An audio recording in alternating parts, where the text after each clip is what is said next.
अस्सलाम वालेकुम dear students. आज का हमारा टॉपिक है short answer questions of unit number 13। ठीक है, तो पहला शॉर्ट क्वेश्चन है, how does the medium effect the speed of sound. एक जो मीडियम है वो स्पीड ऑफ साउंड को कैसे इफ़ेक्ट करता है।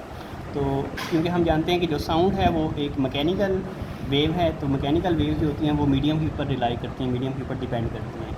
तो अब जब डिफरेंट मीडियम के अंदर से साउंड ट्रैवल करता है तो वो डिफरेंटली बिहेव करता है। जिस तरह हम जानते हैं कि डिफरेंट जो मीडियम्स हैं लाइक सॉलिड, लिक्विड और गैसेस, तो इनकी जो पार्टिकल्स होते हैं, इनकी जो अरेंजमेंट्स होती हैं वो डिफरेंट होती हैं। सॉलिड में जो पार्टिकल्स होते हैं वो क्लोजली पैक्ड होते हैं, लिक्विड में थोड़े लूज़ होते हैं और गैसेस में स्पेस अपार्ट होते हैं।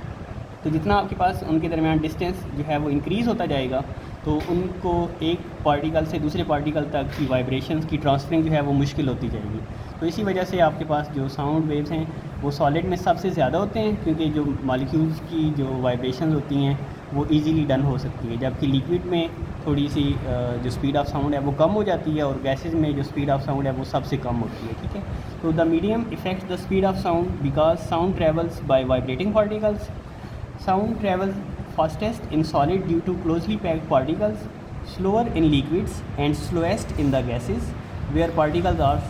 far apart। यानी कि आपके पास क्योंकि जो साउंड वेव्स हैं वो आपके पास वाइब्रेटिंग पार्टिकल्स के साथ ट्रैवल करती हैं, उनकी मदद से ट्रैवल करते हैं। तो सॉलिड में क्योंकि मॉलिक्यूल जो होते हैं वो क्लोजली पैक्ड होते हैं, तो इसलिए सॉलिड में सबसे तेज़ जो आवाज़ है वो ट्रैवल करती है।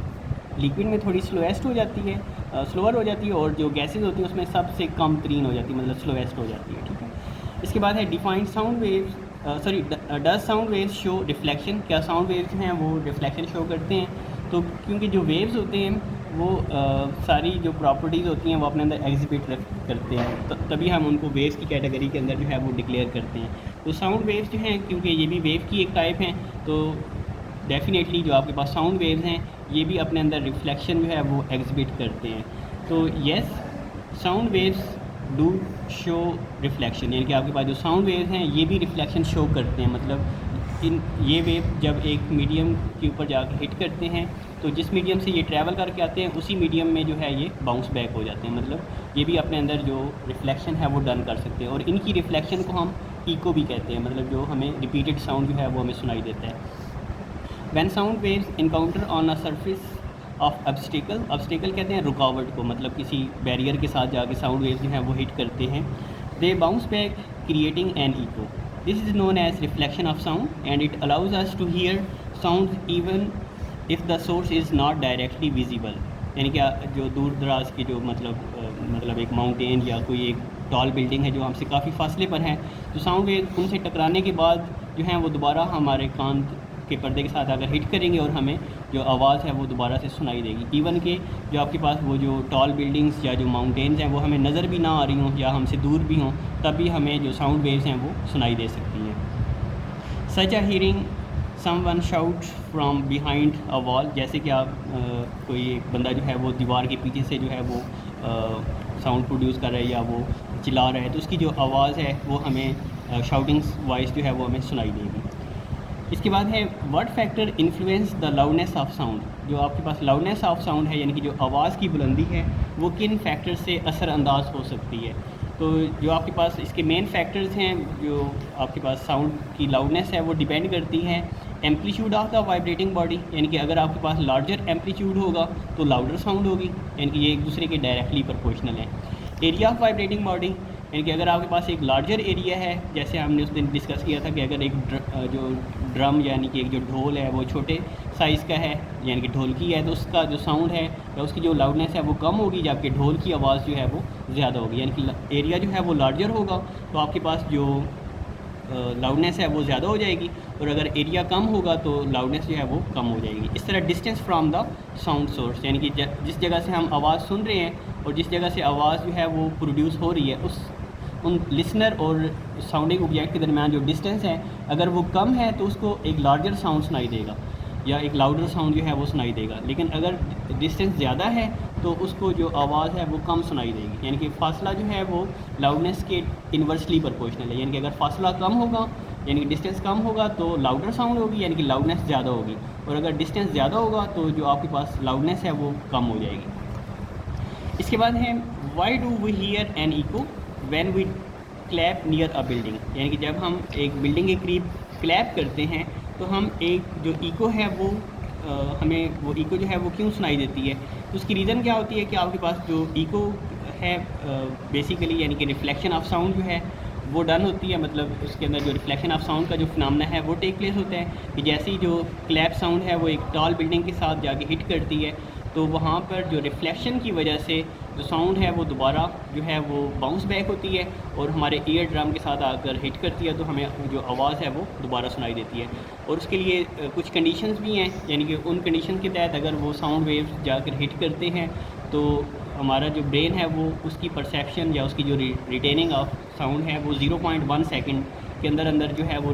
आवाज़ रिपीट होनी चाहिए, यानी कि 1 सेकंड के 10वें हिस्से के अंदर अंदर ये प्रोसेस मुकम्मल होना चाहिए। अगर उससे डिले हो जाता है तो या उससे पहले जो है वो कंप्लीट हो जाता है तो फिर हमें प्रॉपर या क्लियर इको जो है वो सुनाई नहीं देगा। तो we hear an echo when we clap near a building because sound waves from the clap reflect off the building surface and return to us, यानी कि आपके पास जो साउंड क्लैप साउंड होता है वो बिल्डिंग सरफेस के साथ जाके हिट करता है और बाउंस बैक होकर हमें हम तक दोबारा पहुंचता है। This reflection causes a delayed repetition of the sound which we perceive as an echo, यानी कि ये जो आपके पास रिफ्लेक्शन है ये थोड़ा मतलब डिलेड रिपीटिशन के बाद जो है वो मतलब रिफ्लेक्शन जो है वो टेक प्लेस होती है और हम एक जो इको है वो परसीव करते हैं, मतलब अपने ब्रेन के अंदर जो है उसको मीन्स कि परसिस्ट करते हैं या जो आवाज़ रिपीटेड साउंड जो है उसको रिसीव करते हैं। The echo is heard only if the, अब यहाँ पर इसके साथ जो सेकंड हेडिंग बन सकती है वो हम इसकी कंडीशन लिख सकते हैं कि जो इको है वो इसी इन कंडीशन के तहत अगर टेक प्लेस होती है तो फिर हम उसको जो है वो क्लियरली सुन सकते हैं कि आपके पास जो उस साउंड वेव्स की जो ट्रैवलिंग है उस लिसनर और बिल्डिंग के दरमियान या उस बैरियर के दरमियान वो 17 मीटर्स होनी चाहिए और जो टाइम ऑफ डिले है वो आपके पास 0.1 सेकंड होना चाहिए, यानी कि इन कंडीशंस के अंदर जो इको है वो क्लियरली होगी, अदरवाइज़ या तो बहुत ज़्यादा फेड हो जाएगी या बहुत ज़्यादा शार्प हो जाएगी, यानी कि जो आवाज़ है वो हमें क्लियरली सुनाई नहीं देगी। इसके बाद है what is ultrasound, how is it used in medicine. Ultrasound waves क्या होती हैं और इनको हम मेडिकल की फील्ड के अंदर कैसे जो है वो इस्तेमाल करते हैं या मेडिकल की फील्ड के अंदर इनका क्या एडवांटेज है। तो अल्ट्रासाउंड जो है ये आपके पास ऐसी वेव्स होती हैं जिनकी फ्रीक्वेंसी मोर देन 20,000 हर्ट्ज़ होती है और ये इंसानी कान के लिए इनऑडिबल होती है, यानी कि आपके पास जो इंसानी कान की जो रेंज है वो 20 से 20,000 हर्ट्ज़ तक होती है। अगर इससे बिलो होती हैं तब भी सुनाई नहीं देती हैं और अगर इससे ज़्यादा होती हैं तब भी आपके पास वाइब्रेशन इतनी ज़्यादा हो जाती हैं कि आपके पास जो आवाज़ है वो हमें जज नहीं होती है। ठीक है, तो